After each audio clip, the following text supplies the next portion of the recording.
proposition de loi bi ñu bëgg a def pour contrôler les fonds spéciaux du chef de l'État loolu itam jur na coow ci penc mi. waaw loolu xam nga fonds spéciaux moom man waa Pastef mënuma si d'accord ak ñoom. mënuma si déggoog ñoom. waa Pastef dañoo njëkk a tàmbali dañoo fonds spéciaux dafa araam loolu mooy le discours de leur guide ak de l'ensemble des talibés ñu koy wax pendant des années ñu jékki-jékki le discours changé ootuñ dafa araam dañoo weddi ne seen leader ñoom amu ko ñu si xasante ak ay nit di si ŋàññi ay nit di génn def ay déclaration ñëpp ne amul moom amu ko képp ko wax ne am nga sa waxoo dëgg soskat nga ñu jékki-jékki léegi egg si troisième niveau bi léegi neen léegi non moom kese amu ko fi ñëpp amoon nañ ko xam nga ñii ki waranteeg ñoom dama jàpp ne sax sa bopp bi ça va pas ndax ñii ils sont pas conscients et stables ñi stable ñu des fonds spéciaux y en a dans tous les pays adduna bi yëpp on peut l'appeler comme on veut ñu ko woowee fonds spéciaux ñu ko woowee fonds secret ñu ko woowee fonds politique c'est la même chose ñoom ñëpp France mii nga xam ne mooy bàjjenu Sénégal am na fa créer ko commission man je suis pas contre jàpp naa ni dans des pays à tradition démocratique yu sori ñu mag dëkk yu benn xam nga chaque fois damay fàttali gars yi ne na gars yi moytu bëgg toppandoo ay standards yoo xam ne qui ne correspondent pas. Il y a des pays européens qui sont à des niveaux d'indépendance de démocratie et de transparence bi nga xam ne ñu suñ dëkk yi egguñu fa. Il y a des missions de l'État sénégalais yoo xam ne dëkk yooyu seen état yi amuñu mission boobu aujourd'hui par exemple l'État français di dimbali le clergé ci xaalisam ak di dimbali les imams ak yëpp l'État français nangu ko def d'accord ko depuis la loi de séparation la loi de 1905 ñoom gëm nañ loolu mënu nekk au Sénégal fii ñëpp dañoo gëm ni loolu moo war a nekk fii c'est état bu xawee bañ a jàppale kilifa diine sax ñëpp jàpp ni ñii c'est pas normal. am nga ci coow donc pour dire que l'État sénégalais n'a pas les mêmes missions ni les mêmes devoirs que l'État français. Les réalités ne sont pas les mêmes. bokkuñu donc on peut pas importer des réalités qui ne correspondent pas. léegi nag si kaw loolu nag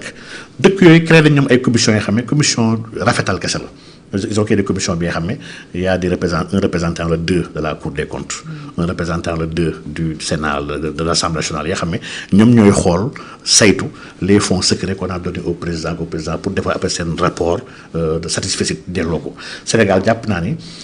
loolu matu ko fi parce que man dama gëm ni premier ministre rek président assemblée ñëpp kenn waru ci am fonds politique li laa gëm dama gëm ni fonds politique exclusivement kenn na ko war a yor ci dëkk bi mooy le président de la République du Sénégal et man jàpp naa ne li ñu koy jox lu insignifiant la par rapport ak budget Sénégal joxuñu ko sax 1/1000 du budget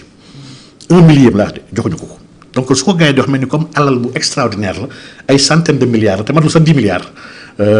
c'est extraordinaire et montant boobu lim ciy def lu am njëriñ ci réew mi ci luy dalal réew mi ndax damay jox exemple bu ndaw mais président mën na toog bés. xalif général woo ko ne ko man yëg naa borom bi xamal na ma ni war nañu def nangam ci Sénégal sarax nangam ak nangam ba war nga génnee téeméeri nag ak téeméeri nangam ak nangam ñu def ci nangam ak nangam pour dëkk bi mën a dal président léegi bu amul benn levier par rapport à ça budget boobu fan la war a génnee dafa war a créer dañoo war a inviter le président à être faux dans ses déclarations ñi def ay dépenses yoo xam ne en faux. wala ñu war a permettre président moom benn ligne bi yoo xam ne y a ces choses yu ne kët ne jonn y a une catastrophe bu xew fële à Bakel wala à Kidira et que mun ñu xaar ay rigueur budgétaire président war a génnee 500 millions def ko foofu mais yii tàggoowul te xaarul coow li kat mooy du question ndax président war na am wala warul am la responsabilité du président yi war a indexé quand le président est responsable fonds yooyu du ko jël di ko def dans des choses yu ñàkk fayda du ko utiliser tamit ci jéem a geraate ak ci tappale gars yi ils te disent que non fonds politique yi président bu ko amee dafay tax ba trophée de guerre la bu muy mën a amee mais loolu c'est totalement faux au contraire dafa am lu gën a grave li xam ne dans tous les pays africains mooy trophée de guerre yi mooy le marché public les présidents yi jël les marchés publics di woo seen ay ministres obligé de joxal ma diw marché ak joxal ma diw marché parce que le code prévoit ay marchés yoo xam ne par entente directe yoo xam ne su amul appel donc le président a 1000 moyens d'enrichir ku ko neex ñu jàpp ni fonds politique kese lay enrichir fonds politique bi xam ne matul 10 milliards ñu ngi nax seen bopp donc man jàpp naa ni nañu dellu si à la raison 2 ans et quelques kenn wax yoo ko fonds politique ba léegi tout le monde s'est accommodé à ces fonds politiques là waxuñu si dara parce que c'était ensemble ñàkk àndandoo bu mu andi ñàkk gore man le président dama gëm ni fonds yi dañu ko war a yokk yóbbu ko à 10 milliards sax en réalité jox ko président et loolu war ci laaj président benn compte. kon yow gëmoo exigence de transparence bi ñu ciy wax. Transparence sur les budgets des institutions ak des organisations oui dafa am transparence il y a une loi sur ça mais lii dafa nekk benn il faut forcément des exceptions par rapport à une loi. Il faut les garder secrets quoi. waaw il le faut il y a des choses yoo xam ne ñun su Wade. et même su Macky fonds politique fonds yooyu nekk palais mais liggéey dafa ay liggéey yoo xam ne sauvé na fi ay dëkk. en Palestine. avec l'ambassadeur palestinien man li may xam dama si xam dara par rapport ak fonds politique yi nga xam ne état Sénégal jëfandikoo na ko même sous Macky Sall. et tout près en Guinée-Bissau. à Guinée-Bissau fu ne maanaam ces fonds là fonds de souveraineté la bi nga xam ne war nañu ko bàyyi à l'appréciation du président de la République le président de la République nag du n'importe qui ndax ki nga xam ne da nga ko jox même le conseil de défense et de sécurité mu nga ko bàyyi ak loxoom muy décider lu ko neex en matière de défense te laajoo ko la ngay décider défense boobu kooku wax dëgg yàlla pour quelques miettes de milliards. warul nekk lu problématique quand on sait que cette personne là travaille pour nous et travaille pour l'intérêt du Sénégal et travaille même à faire du lobbying pour l'image du Sénégal international. Donc il y a des choses yoo xam ne gëm naa ne c'est l'état profond du question de waxu pénc mbiru état lépp warul nekk ci pénc bi donc fonds secret yi man sama position vraiment mosul changer gëw ma ñu dindi ko d'accord ma ñu dindi ko d'accord ma tamit ñu yaatal ko di ko jox n'importe quelle autorité. président kese ko war a am kenn waru ko am dans l'état et président li mu am chaque fin d'année war na defar benn synthèse boo ne li laa dépensé sama fonds yi ci at bi yëpp et loolu par souci même par c'est pas par élégance sax war ñu ko di ko contrôler par pièce di ko xool vraiment lu ñu war a jël la làq ko et puis avancer. alors concernant fonds yi Ousmane Sonko wax ne am na ko parce que moo ko annoncé woon à l'Assemblée mais coow jib na depuis la sortie de l'ancien ministre Aly Ngouille Ndiaye bëri na tey ñu ciy bind par exemple Youssou Diallo maa ngi koy nuyu au passage mu ngi fàttali même Souleymane Jules Diop que à la primature c'était souvent des transferts courants mais officiellement fonds politique amul.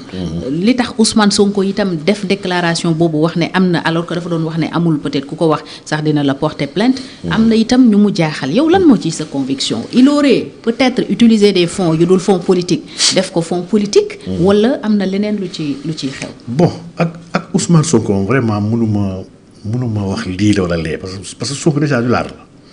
xam nga quand on ne sait pas mënuma jël sa ay wax pour argent comptant wax dëgg yàlla. il se peut que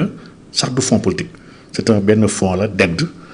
bi nga xam ne il y en a dans man à la présidence en dehors des fonds politiques il y a un fonds d'aide qui est là-bas bi nga xam ne laissé à l'appréciation man nag ñi fa nekkoon yoo xam ne mën nañu répondre à des aides qu'on nous a demandé mën na nekk loolu mën na nekk tamit fonds politique vraiment man wax dëgg yàlla aw ma ci xalaat aw ma ci xam-xam li ma leer daal mooy titre 6 mu gis ñenn gars yi di bind di wax titre 6 wax dëgg yàlla c'est pour des organes qui ont la personnalité juridique titre 6 moom vraiment loolu du fonds politique wax dëgg yàlla léegi nag fonds politique ndax am na ko Ousmane Sonko moo taxaw assemblée waxal ko ne am naa fonds politique joxe montant bi ba mu ne wax naa la porter plainte dafa bañoon ne 9 milliards dafa ne amul 9 milliards ok yi ma jàmbal waxoon waaw moom 9 milliards la wax ne aw ma ko te képp ko wax dina la porter plainte waxul ne aw ma fonds politique donc vraiment débat fonds politique bii jàpp naa ne Ousmane Sonko kese moo mën a trancher la question mais en tout cas ak lu mënti am daal moom mi waxoon ne dafa araam